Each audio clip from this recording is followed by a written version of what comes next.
Great morning, guys. Great morning. How are you? Hold on. To our replay viewers, hello, good afternoon, good evening, or good morning, depending upon whatever time you are joining us and joining this video today. Hold on one moment.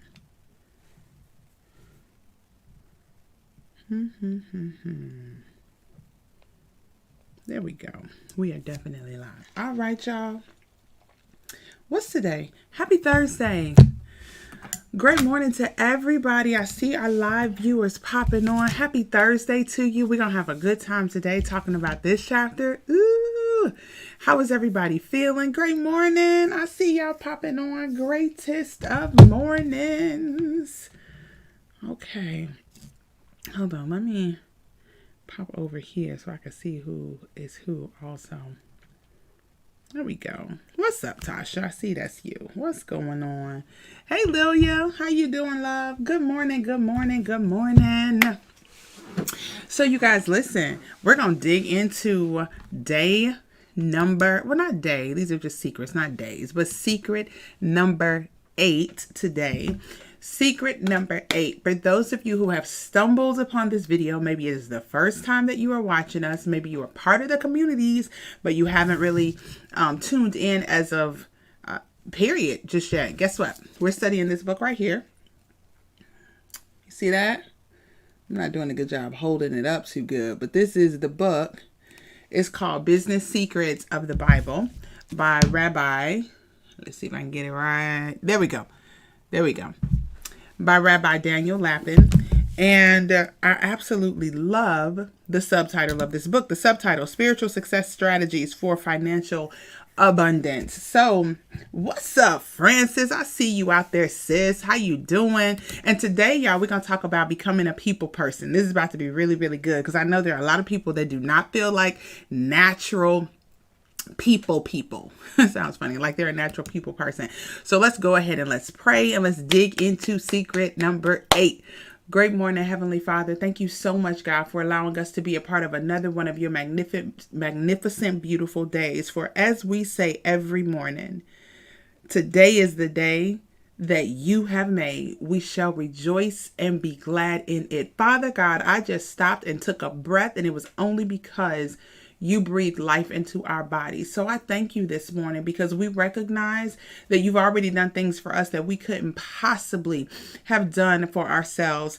God, as we step into secret number 8, we know this is going to be a challenge for some of us. So I'm asking you to open our hearts so that we can hear what it is that you want us to hear. Give us a heart to continue to serve you and serve your people, serve your children, serve our brothers and sisters in Christ the way you want us to serve them, not for our own selfish gain, but because they are your children. God, we come to you this morning excited about what this day holds, excited about what we're about to learn, excited about the wisdom you continue to impart in us. God, we can't get it from any other source but you.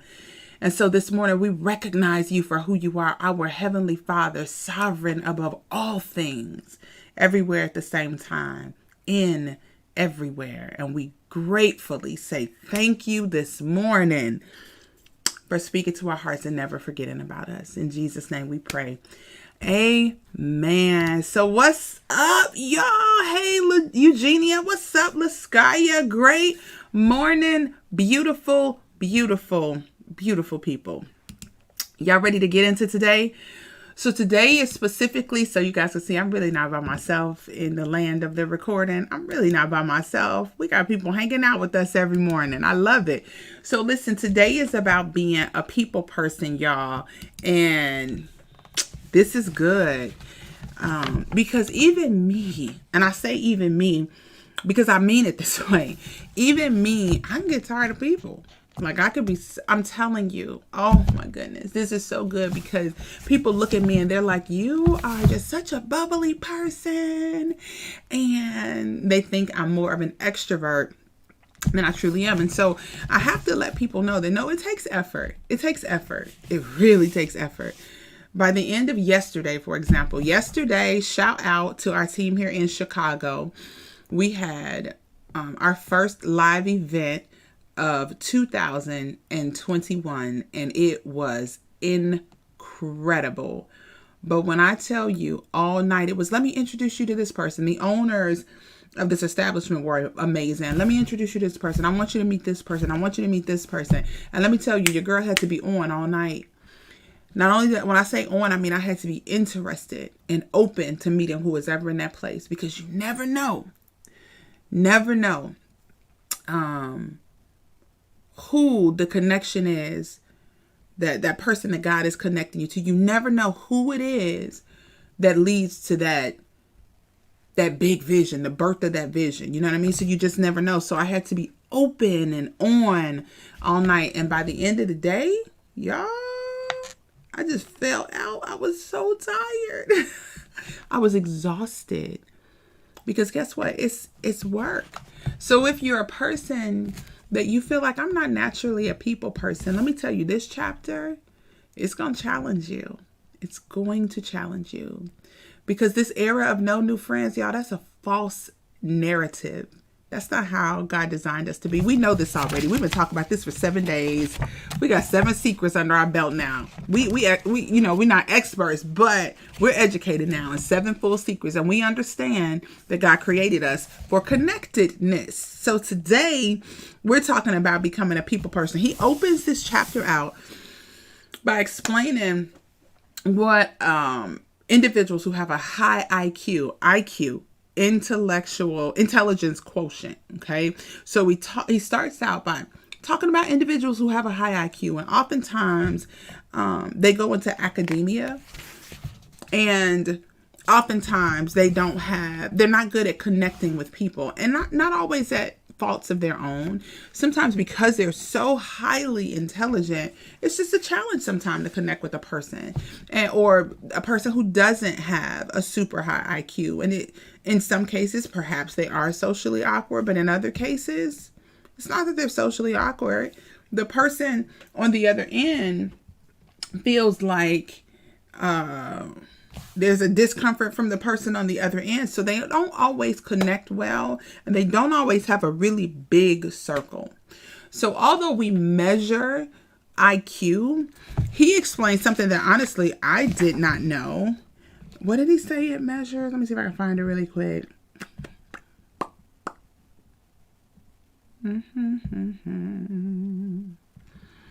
Measured IQ. Well, he doesn't say a measure there, but it says it's poorly correlated to happiness, health, and wealth. And oftentimes people with high IQs aren't always the wealthiest, right?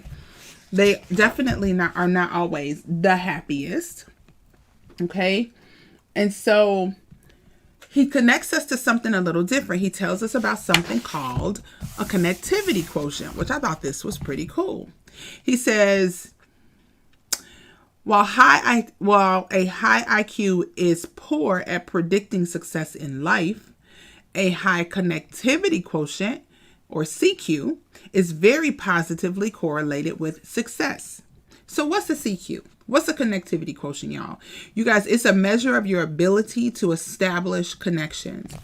Let me tell you, the establishment where we hosted this event yesterday, we are we're building a relationship with the owner, and I've never seen someone so amazing at connecting with people.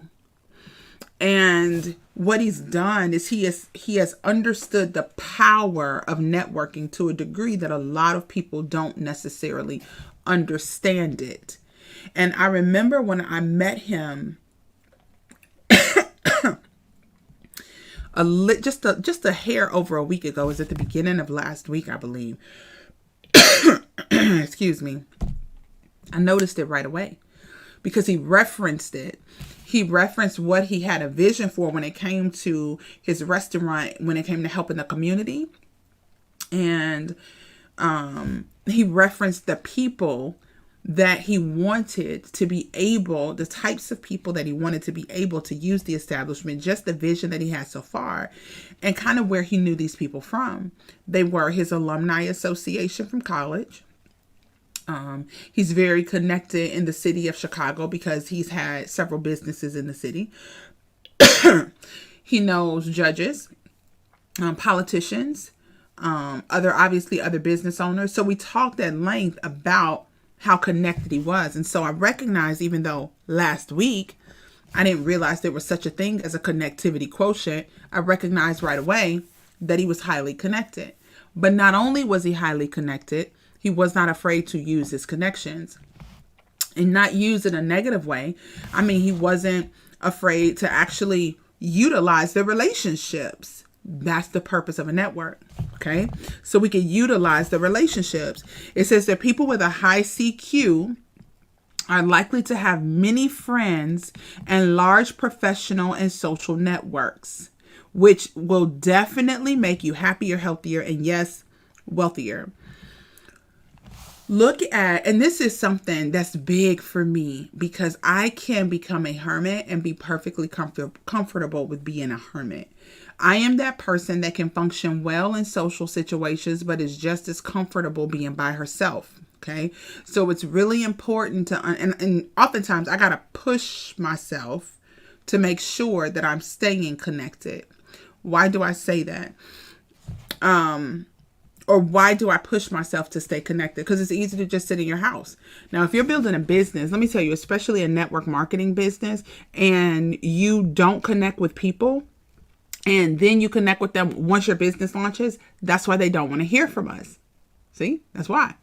But if you do a good job of nurturing those relationships ahead of time, if you'll recall yesterday, one of the things that he said that was really good from day 7, he said that a cynic would tell you, let me see if I can find it really quick.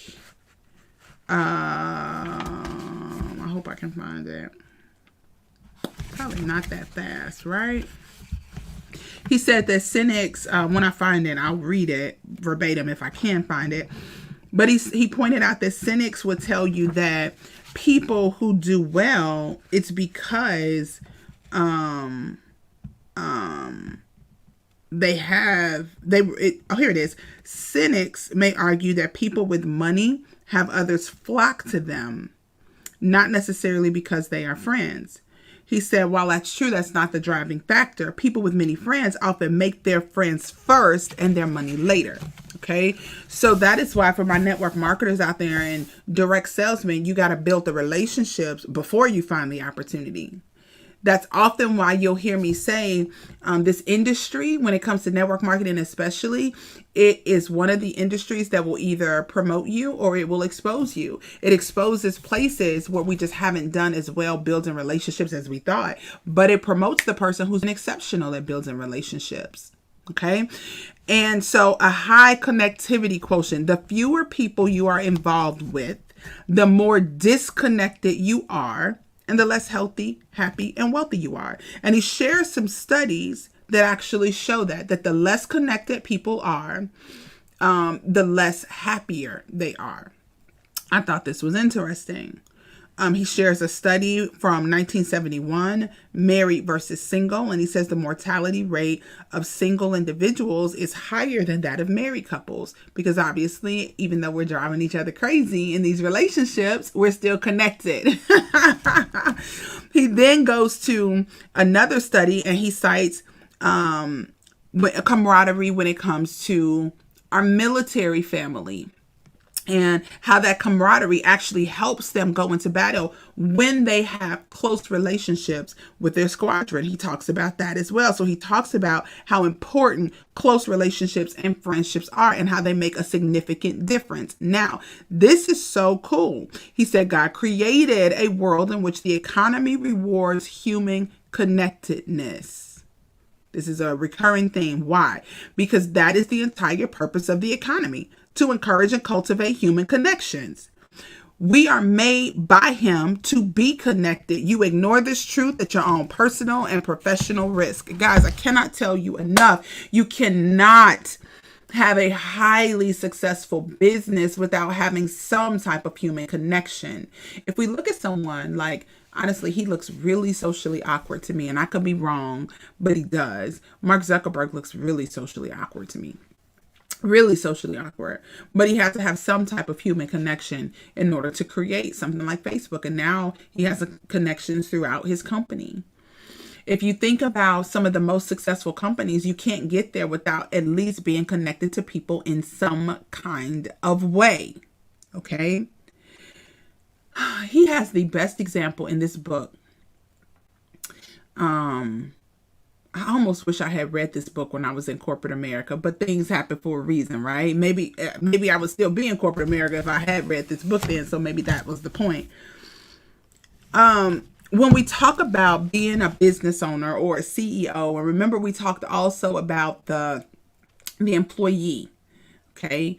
And helping the employee understand that your employer is not just your employer, but your employer is your customer. And any customers of the employer, guess what? Are customers of your customer. And he talks about a woman who he did some type of talk, and there was a woman there, and he shared that concept, and then the woman was having trouble with it. She was a cashier at a supermarket. She was having trouble really understanding and really accepting that the supermarket was her customer. She said, but no, the people who come through my line, those are my customers. And so he invited her back to the hotel to have coffee with him and his wife so they can kind of talk through it a little bit more. And they did. As they talked through it, right? This is what was so interesting. As they talked through it, she said, so I think I'm getting it. So what you're saying are the customers who come through the line, they are the customers of my customer, or my customer's customer. And he said, that's exactly what I'm saying. Her customer being the supermarket, her employer. Okay. Now, of course, later he comes back 6 months later, and she's in a completely different position. She's in a position where he notices that she's really well dressed in comparison to how she was dressed before. Not that she was dressed poorly before, but he could tell the difference in the quality of the clothing. And come to find out, she started doing her job different because she now saw her employer as her customer. Okay, so she sees her employer as her customer. She starts performing her job completely different because now her goal is to satisfy her customer. And in order to satisfy her customer, she must satisfy her customer's customer. Okay, hopefully that makes sense. And what ended up happening was her line at the grocery store started getting really long. And it started getting long because people actually wanted to meet her or wanted to talk to her because she became one of their favorite cashiers at the store. This is a true story. There's a cashier at the grocery store up the street from me, one of the most expensive grocery stores in the area. And do you know I go because I really like Miss Betty? True story. Whenever she's at work, I don't care how long her line is, I get in her line. Yep, Miss Betty, every single time. She has the most beautiful personality, and she reminds me of my grandmother. Both of my grandparents, all of my grandparents actually, grandmothers, grandfathers, are deceased. She reminds me of my grandmother on my dad's side of the family. And so every time I go in there, I talk to Miss Betty when she's at work. And I go in there purposely in the mornings because she works in the mornings, not in the evenings. So it is true that we do this, okay? So her line would get longer. And one day a gentleman comes through her line, and she thought that he was flirting with her. And he wasn't. He said, I'm really not flirting. What I wanted to do was offer you a job because I love your customer service. She ended up getting a better job with better pay that was salaried. And so guess what happened? Because she was focused on making her customer happy. That meant that she was satisfying her customers, all of the customers who came through her line. She was literally discovered at work. And I can't tell you how many times that happened to me when I was a really young person and I was working in the restaurant industry. As I would serve customers in these restaurants, I would get offered jobs all the time. All the time. So it is true that that happens. But I want to actually call your attention to something different. Although this is not the purpose of what he pointed out in this book, I want to call your attention to something really, really different. This is the different. The challenge to step outside of your comfort zone. In all of that story, it's really easy to see how she did well when she advanced. But you know what I noticed in that story? I noticed that what the rabbi did was he said to her, why don't you come have a cup of coffee with me and my wife and we could explore, we could just talk about it a little bit. I don't think the average person would have done that. I think the average person would have stood there at the church or wherever he was giving this talk, this lecture, and tried to explain it. And if she got it, great. And if she didn't, fine too. But I think they would have done it there.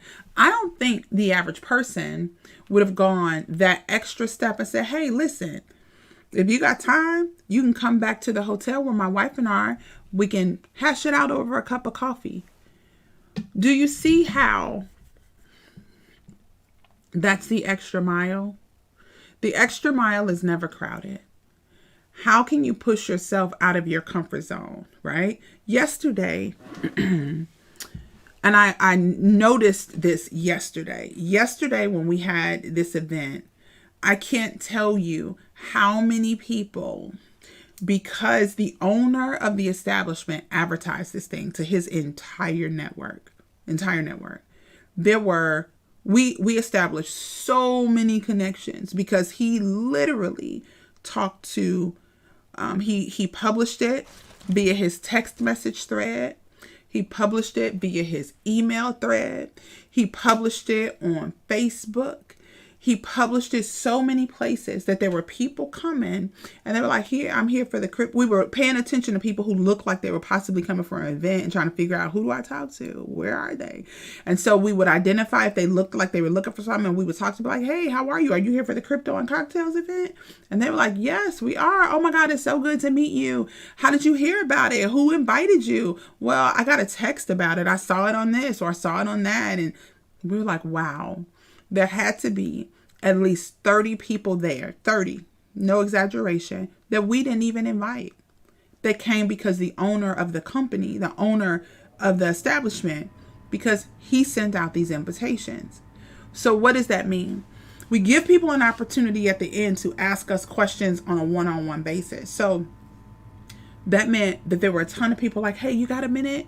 Hey, you got a minute?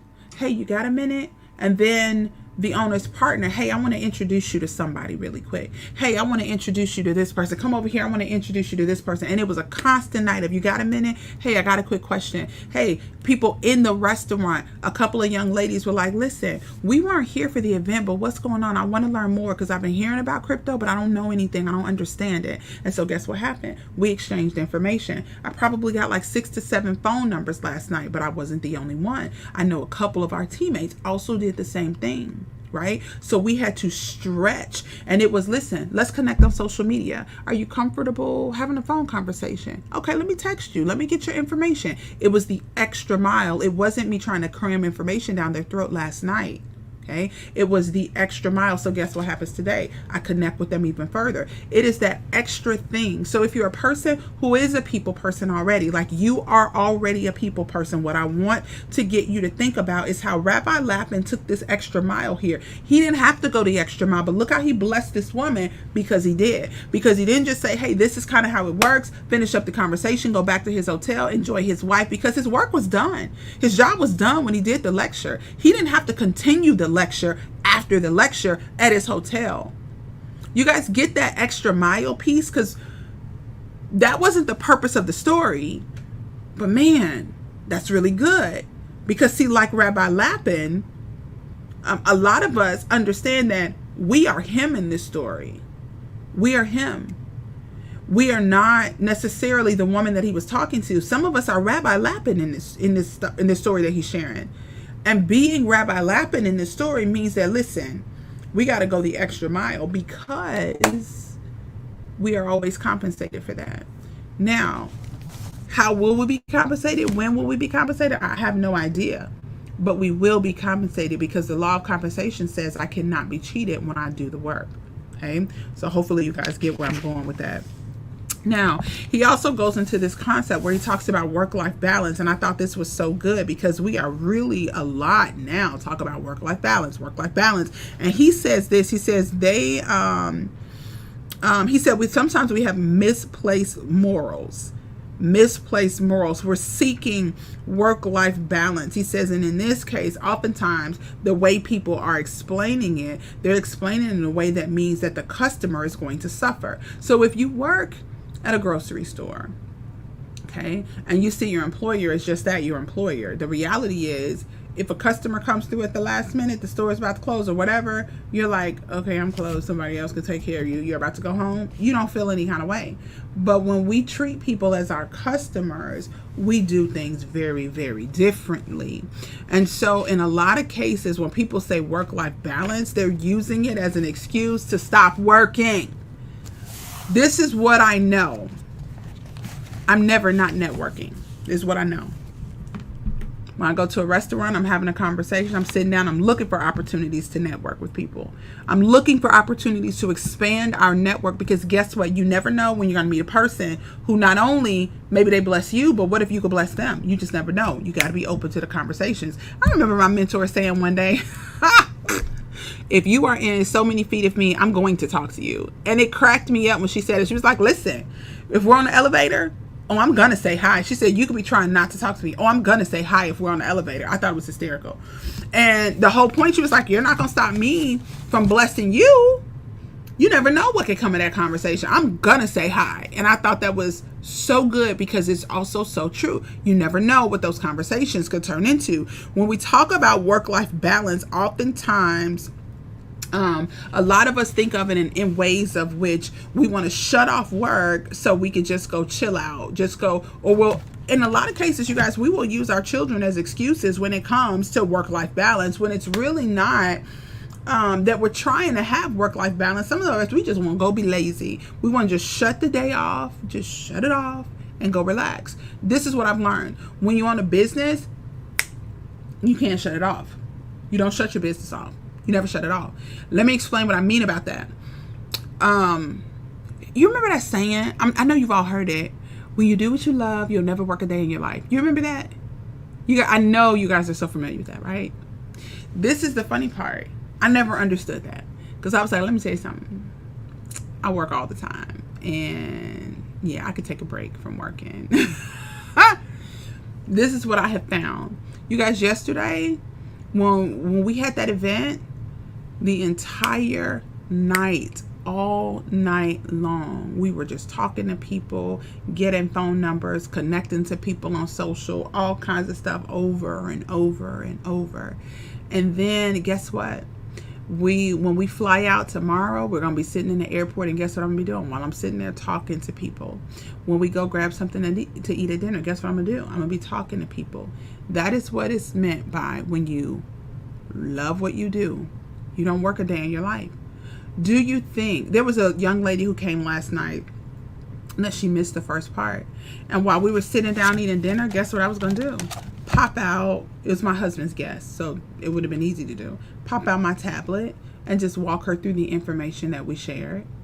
When you love what you do, it's not work.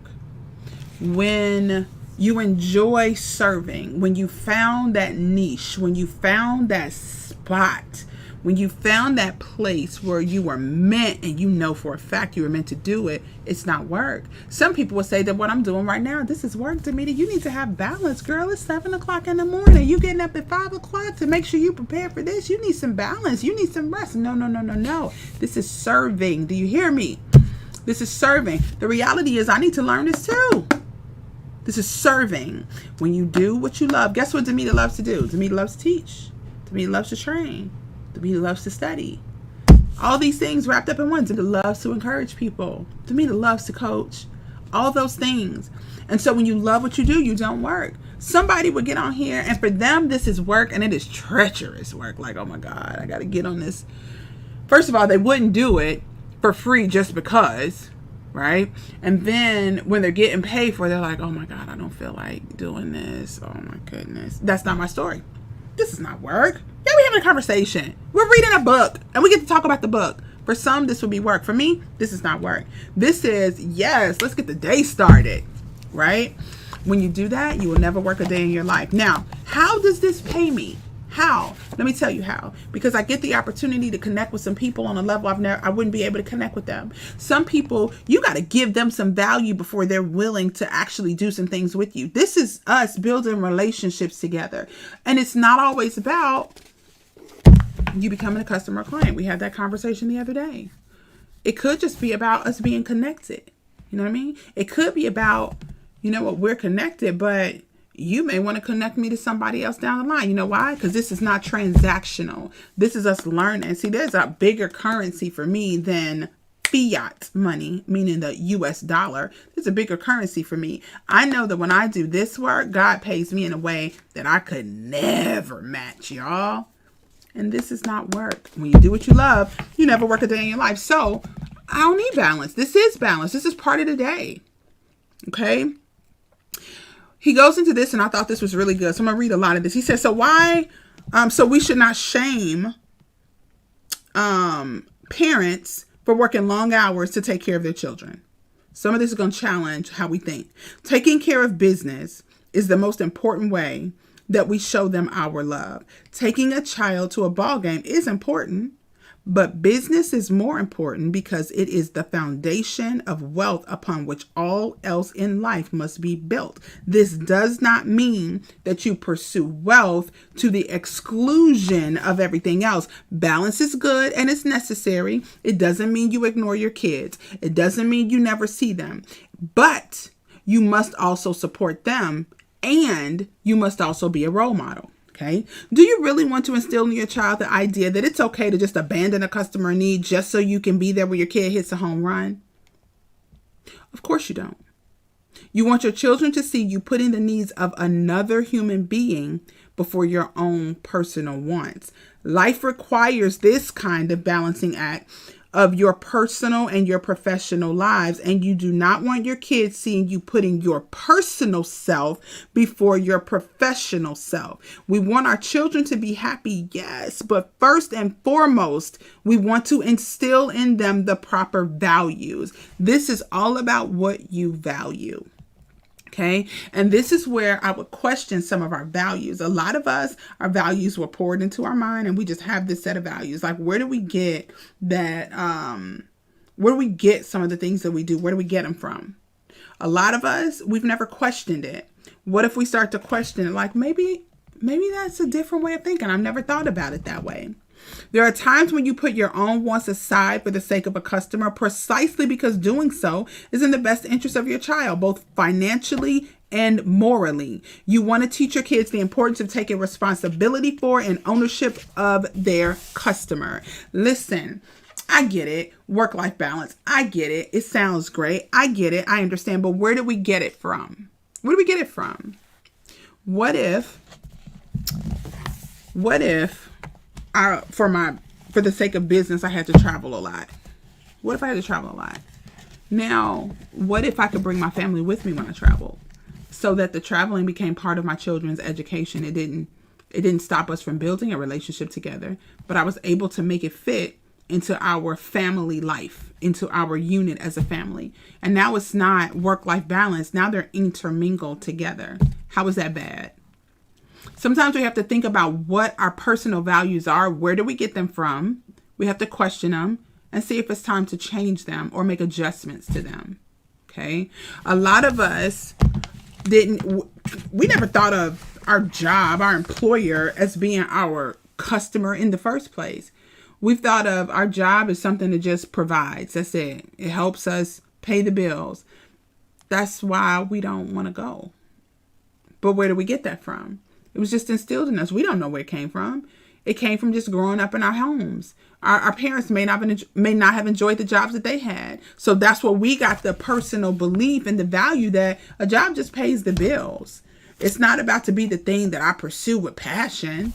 Oh, it just pays the bills. You know what I mean? That's all it's for. And I need to have a work-life balance, because they're not about to work me like a Hebrew slave. They're not working me to death. So I'm cutting it off so I can go home. And for most people, it's not cutting it off so they can go to their children's ball game. It's just cutting it off because you're tired of being at work. So work-life balance is a great excuse to cut them off and be like, nope, my shift is over. Sorry, gotta go. Okay. But if we thought of them as Rabbi Lipa has been challenging us as our first customer, and especially if you're in business and you're an entrepreneur, it changes your concept of work-life balance. Now, with all of that being said, in order to get to this place, we must absolutely become a people person. And what's so interesting about becoming a people person is it's not easy for a lot of us. It doesn't come naturally for a lot of us. He says here that where to go? Many people, however many people you know now, you will always need to know more. You want to connect with as many people as possible to increase your chances of meeting the right person who will change your personal and professional life. In order to do that, you must be a people person. How do you become a people person if you're not naturally a people person? Like, how do you do that? Plenty of people just don't see themselves as a people person. They may have issues with shyness, social anxiety, or confidence, and they find it hard to talk to new people. So what do you do if you're that person? I've never been that person, so I know it's challenging. I remember there was in my last network marketing company where we really learned how to build a business. There was a gentleman who was so prolific from the stage. He was so good in the front of the room. He would do amazing presentations. Man, he'd do amazing presentations. And then he'd get off that stage and he barely talked to people. He was such an introvert that he made me feel awkward. Like, he'd make other people feel awkward because he was such an introvert. And it was so confusing because he was so good from the front of the stage. And I'm just like, am I misunderstanding something here? Is it me? Is it, maybe he's just not comfortable with me. But no, I started to watch. I started to pay attention. It wasn't me. He was just really introverted. And he made you feel awkward because he was introverted. That was his personality. Once I figured that out, there was nothing to take personal. He was great from the front of the room. But in one-on-one scenarios, situations, he wasn't so great. But when you started to talk to him, he loosened up. But it was like every time you talked to him, it was like you were almost meeting him again for the first time. It was really interesting. And so what do you do if you're that person? How do you learn how to develop these skills? What do you do if you really have, social anxiety and you're really shy? What do you do? If you'll remember secret number 3 says, humans alone possess the ability to transform themselves. That's what makes us different from any other animal on the planet. A dog cannot decide that it wants to have a different life and thus do something different. A cat cannot say, I'm tired of climbing trees. I'd rather fly. No, they can't do that. The animal is going to stay the animal. The giraffe will always be the giraffe. The turtle will always be the turtle, okay? Human beings alone can transition themselves, can transform themselves. Literally, a homeless person, or someone can go from living in their car to living in an absolute mansion like Tyler Perry, right? It is humans alone that possess that ability. So when you talk about how much you are not a people person, how shy you may be, how uncomfortable it makes you, I want you to know that you possess the ability to transform yourself. You possess that ability to just change yourself. Let me explain how. It's going to be difficult. It's going to feel kind of painful. All right? It's going to feel painful, but it is still possible. Okay. Angela said, I'm that introvert. It's a risk to be vulnerable. That's so good. First of all, you shared. That's huge. The other part about that is yes, there are risks associated with being vulnerable. Yes. The social risks associated with it. But in a lot of cases, our mind exacerbates those risks, and the reward is so much greater than the risk that you're taking. Okay. If we understand not to feel everything as an attack and not to personalize it, we can recover from those risks quite quickly. Okay. But that's really good. That's a really good perspective. So how do you change that, Angela? Anyone like Angela who hasn't shared, who's watching the replay or watching us live, how do you change it? Like, how do you go from this person who is just, I don't know, you can shrink to the back of the room and you're okay with it. It's not that you don't feel like you're as important as everybody else, but you're good. You're good. You don't need to be in the front. You're good. How do you go from that shy, introverted person to becoming more of a people person? You guys, it's a process. And let me tell you, it's going to hurt. Just like when you're working out, okay? Just like when you are working out and when you do it, it starts to hurt after a while because you rip the muscle and then it starts to repair over time. And as it's repairing, that is when the muscle gets stronger. Okay, that pain, oh my God, pushing through. How do you do that? I want you to understand that you're going to feel that pain of that muscle ripping. You're going to feel that pain. But this is what I want you to know. That as it starts to heal, it's a stronger muscle. You'll get better over time. I'm going to give you a practical thing that you can do to help you. And this is an actual thing that I have given clients and told people to do. If you are watching this and you feel like you're an introvert, I'm about to give you an activity right now that you're going to be like, oh, gasp. But the question is, how is being an introvert, how is it serving you? How is it helping your business? How? Okay. Are you growing to the level that you want to grow? In most cases, the answer is no. It's not serving us, and we're not growing to the level that we want to grow. In most cases. And so if that is your case, then you have to push past it.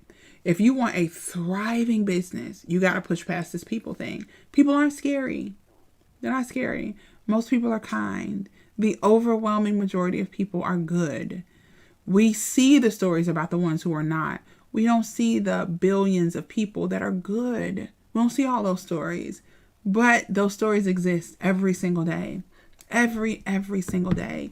Laskaya said that you have to learn how to trust people again. This is really good. I knew that one of my challenges was I had trust issues. I knew that. But guess what? How was that serving me? It wasn't. It was literally stifling my business and getting in the way. So what can I teach you? What can I share with you that's practical? You guys ready for the practical application of how you can stretch? You ready? This is what it looks like. I want you to start speaking to people. It's that simple. And I know. In order to do that, guess what you have to stop doing? Walking around with your head down. Walking around looking past the people who walk next to you.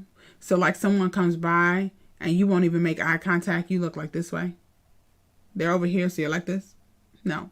Instead of that, what I want you to do, right, is just say hi, hello. That's it. If you go to the grocery store, okay, if you go... That's really good. Angela says, someone told me to stop scaring yourself. I laugh, but it's true. That is really good. Yes, Tasha, just hi. That's it. Just hi. Now, in the beginning, you're going to feel like probably an idiot. You're going to feel really crazy. You are. I'm just telling you. You're going to feel like, what am I doing? These people think I'm crazy. You don't know these people. Practice on them, okay? I'm telling you this because I'm so serious. You don't know them. Completely practice on these perfect strangers. You're not going to see these people again. It's okay. So you walk past somebody and you have the most awkward hello ever. I'm saying it and I'm laughing because I remember doing this myself and feeling foolish. But now it's the norm for me, right? So somebody walk past and they try not to look at you and you try not to look at them, but you're like, no, I'm going to get this. I'm going to speak because I'm going to get this. I'm going to become a people person with a nice, like soft face, not so rigid. Like I don't want to talk to anybody, just staunch and moving forward. No, I'm going to soften my expression and I'm going to say hi. And the person you see them walking towards you and they're trying not to look at you, but then they catch a glimpse of you looking at them. And for that awkward second, you go, hi. Hi. And they're like, hey, right? And you're gone. Never to see this person again. You just got your first round of practice. You see what I'm saying? You don't know them anyway. It's okay. It's perfectly okay. You're in the grocery store. This is good. It's good. The teller, not the teller, but the cashier, some of them never even look up. They never look up. What I want you to do, I want you to speak anyway. Every single time I go in a grocery store, I always speak to the cashier. Every time. When Miss Betty not there, I always speak to every cashier. Me and Miss Betty having a conversation. But everybody else, I speak to. Hey, how you doing? She may not have even looked up. And if she didn't hear me and respond, I'm like, hey, how are you? They're going to recognize, they're going to speak. You never, ever know whose day you might make like that. So I want you to go out of your way. Even if they don't look up, I want you to go out of your way and I want you to say, hey, how are you? Good morning. That's it. Good morning. Hello. The person who's bagging your groceries, they almost never really talk to you, right? Same thing as you're getting your stuff. Thank you so much. Have a good day. That's it. But I want you to not just say it while you're walking away. I want you to stop. I want you to look at the person. Thank you so much. Have a good day. That's it. Hey, how are you? Thank you so much. Have a good day. People walking past you. I want you to stop trying to not make contact. And I want you to focus on making contact. Making eye contact and just saying hello. And I want you to do it over and over until it becomes normal. And what I'm going to tell you is it does become normal. Okay? I know that is hard for a lot of people, but that's where you start. That simple thing right there that will open the door for you softening your countenance. He actually talks about that towards the end of this book. So many people walk around with a frown all the time. And we walk around with these frowns on our faces and nobody wants to speak to you because you frowned up. Like nobody wants to talk to you. But this is what I want to tell you. You control that. Like if you walk around all day and you're just like, especially in the cities, y'all, I'm in Chicago. That's normal. People walk around downtown and they just like, they don't talk to each other. They can sit right next to you on a train. Y'all not talking to each other. Like right on the train. It's crazy. So they're just frowning and just, so you get accustomed to just walking. You know, I'm just going to work. And you don't realize your face look like this. Look at this. Look at this. Soften. And you just walk around with a nice, pleasant, like soften the muscles in your face. Relax your face. He even goes into practicing in the mirror. I'm telling you, it may sound so silly, but you want to be a person that attracts people. You want to be a person that when you're in Starbucks, your face is so soft and it's so pleasant, the countenance, that somebody else is comfortable saying hi to you. If you looking like this, you like, hey, how you doing? I'm like, oh my God, I'm good. Thank you. How you doing? Right? But if your face is soft, like relax your face. I smile all the time when I talk to people. Good morning. How are you?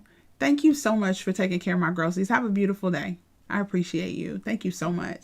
Get into the habit of doing that. And you guys have been the recipient of that, so you know it's true.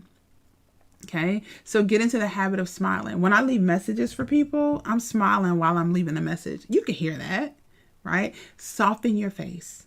So these are specific things that you can do. I promise you they will help you become more of a people person. They will, because they'll start to become a natural part of who you are and what you do. You will find that people start to gravitate towards your soft space. Yes, somebody said, I see myself smiling through my mask. Yes, your eyes are smiling. Smiles. Yes, smile. You can see it. And so soften your countenance. I really want you, because you're going to find out that you're frowning. And you're like, oh, wow, I am frowning. I am frowning. Soften your countenance and speak to people. Even those that may not really want to speak. Just say hello. How much is it going to hurt if they don't speak back? Y'all, it's not painful at all, because you realize it's not you, it's them. The gentleman that I talked about before that I said was so great from the stage, he was wonderful in the stage, but yet when he would come off, he barely talked.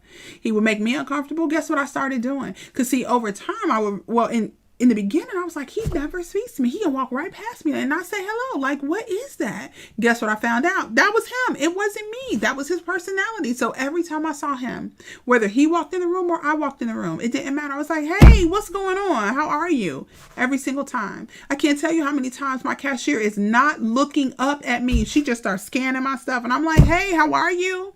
And then the energy in my voice makes a person look up and be like, hey, thank you. I'm good. How are you? Every time I go to a store, I'm speaking to the cashier. Ooh, I want you to speak to the person standing in line next to you. Try that. Try that. And then once you get past this part, then when you're in the grocery store getting chicken, or when you're doing something standing at the deli, now I want you to take the next step. Hey, how you doing today? What do you normally get? Excuse me, I just got a quick question. What do you normally get from over here? I get the same thing every time. What do you get? Is there something else you can recommend? Bam. Now you're learning how to talk to people. Okay? Y'all, it's a big deal. It seems like it's not. It's a big deal. When you are out, when you are in, like yesterday, for example, the reason that those events can be exhausting is because when someone's talking to me, I'm interested in what they are saying. Give the person who is talking to you your undivided attention. Do you know what we do most of the time? And I had to learn this. I didn't know this. And I said, dang, I do that all the time. A lot of the times, you guys, we are talking to someone's talking to us and we're not really listening to them. You know what we're doing? We're waiting for them to finish so we can say what it is that we want to say. That's different. Listening and hearing, y'all, they're not the same. One's a physiological thing. One's a psychological thing. One, you're just doing because your ears can perceive the information. The other, you are listening, you're internalizing it. You are a part of the conversation. You are in it. Okay. And so this is the cool thing. When you are paying attention to somebody and you're not just waiting for them to finish so you can say what you want to say, you are listening to them and you're actively engaged, and your eyes are, you're like, oh, wow. Okay. Well, that's different. You are engaged in the conversation. You don't want to fake your interest. You want to be interested. Don't try to be the most interesting. Be interested. Okay? We're not trying to be interesting. We want to be interested. We want to be interested in other people, interested in what they're saying, interested in the value they're giving, interested so we can actually ask questions to further understand. Do you know one of the secrets to how to win friends and influence people that Dale Carnegie talks about in his book? It was my intention to grab the book so you guys could see it today. One of the secrets is this: let people talk about themselves. Let them. You want to be a people person? Become more interested in other people. Become interested and stop worrying about being interesting. Be interested in other people. Genuinely interested. So I can say, so what do you do? Really? Wow. There was a gentleman last night that I listened to a full story of how he started on his journey to becoming Greek. And when I say Greek, I mean in a fraternity. He started on that journey and it ended up not happening. And I listened to the entire story, and it was so interesting because he introduced me to more people, all because I listened to him and I was interested in what he was talking about. Right? Can I remember every detail of the story? No. But I was like, I've never heard that before. How did that even happen? So what did you do? Okay, so how is it now? Do you still talk to any of them? Like, literally interested in his story. People love to talk about themselves. The more you allow people to talk about themselves and remember their names, we talked about that the other day, remember their names, really push to remember names and let them talk about themselves. Guess what happens? They like you. They like you even more. And now all of a sudden, you're a people person. You speaking to people walking down the street. You got a soft countenance on your face. You're speaking to people who are trying not to even make eye contact with you. You're doing all these things. And now you're sparking up conversation. And now you're genuinely interested in people. You all of a sudden became a people person and you never thought of yourself as one. Human beings are the only animals that can completely transform themselves. You, my friend, can transform yourself. Okay? You absolutely can. Learn to focus intently on whoever is speaking to you. Give them your full attention. Don't just act interested. Be interested. Okay? Let's close this thing out. He says that we all have our own skills, talents, abilities, and ideas. We're unique in many ways. This is why business is so important, because it allows us to exchange that which is different between you and me. I can do things that you can't do. You can do things that I can't do. But we can trade and thus enjoy each other's bounty. In this way, We are able to help one another as we help ourselves. It's a mutually beneficial relationship. The question, my friend, is how many mutually beneficial relationships can you create? That is the question. So who on here feels like they're an introvert and they're going to take me up on that idea that I just gave you to start speaking to some people today, not tomorrow, because people are not as scary as you think. So we know Angela's an introvert. All right, Angela, you're going to take me up on that. Who else on here considers themselves an introvert? And we know, I'm pushing like I got my glasses on my face, y'all. Oh my God. Who else knows that this is something that they can get better at? Who's going to take me up on this offer or in this assignment, this task, to actually start speaking to people? Who's going to take me up on it? Look at y'all being all quiet and silent. Who's going to? Okay, so Laskaya said, I'm going to do it. Okay, good stuff. Who else? Are you guys seriously going to stay introverts, or are you going to push yourself to become an even better people person than you are? Or become a people person? Let's go, Angela. That's what I'm talking about. I cannot wait to see how you guys do with this. We all do, Eugenia. Let me give you an example really quick, and we're about to close out, of how I'm really pushing. Tasha said, I am. However, I walk around my unit saying hi. However, I will stop and talk. Let's go. See, there's always a next level. Always a next level. So let me tell you how I'm pushing myself very much. Yesterday was a great example of this book. I'm internalizing some things. Like, this book is helping me, because yesterday I would have like shut off after a while. Like, okay, I just want to go sit down at the table with my husband and have some dinner. We're done working for the night. But I never stopped. From the moment we stepped in there until the moment we left, I never, ever, ever stopped. I understood my goal was to just keep meeting people. Keep meeting people. I understood that yesterday. Now I'm going to take it a step further. I'm going to this event this weekend. My goal this weekend is to really network with some people while I'm there. Let me tell you, for my network marketers, okay? Because I know y'all are up in here. I never did that before, not to that degree. That was never the purpose. I never went to an event, and I've gone to a lot of network marketing events, a lot of personal development training events, like, honestly, a lot, probably over 100. Okay, my husband and I were really into development, and so and that's over the course of like almost a 10-year period. But we've gone to a lot of events. Now, with that being the case, I've never done this before. So this upcoming weekend, I am intentionally going to build relationships. Why? There are people that I need to connect with that I know can pour into my team. I need to connect with them. And so the only way that we can do that, the only way we can do it, is if I connect with them and we build a relationship, and it's a mutually beneficial one. Like, I might be able to do something for your team if you want me to, but I definitely want to connect with you, because you have value that my team can get from you. Listen, a prophet is not a prophet in their own land. Jesus said it. And so if they can hear a message better from you than they can hear from me, let's do it. So my goal is to go down here and make a significant number of connections. I mean, get phone numbers, introductions. I'm even going to ask my mentor and my coach, who do you know that you think, Demita, you definitely need to talk to this person and connect to them? And guess what I'm going to say when I meet them? My coach said I definitely needed to connect with you before I left from down here. So I'm doing that. My name is Demita. It's a pleasure to meet you. Literally, that is a huge goal of mine. When we get there, is for me to meet other people, hear other stories, and connect with other people. So I'm even pushing myself to go farther, because I need to have a higher connectivity quotient. That's right.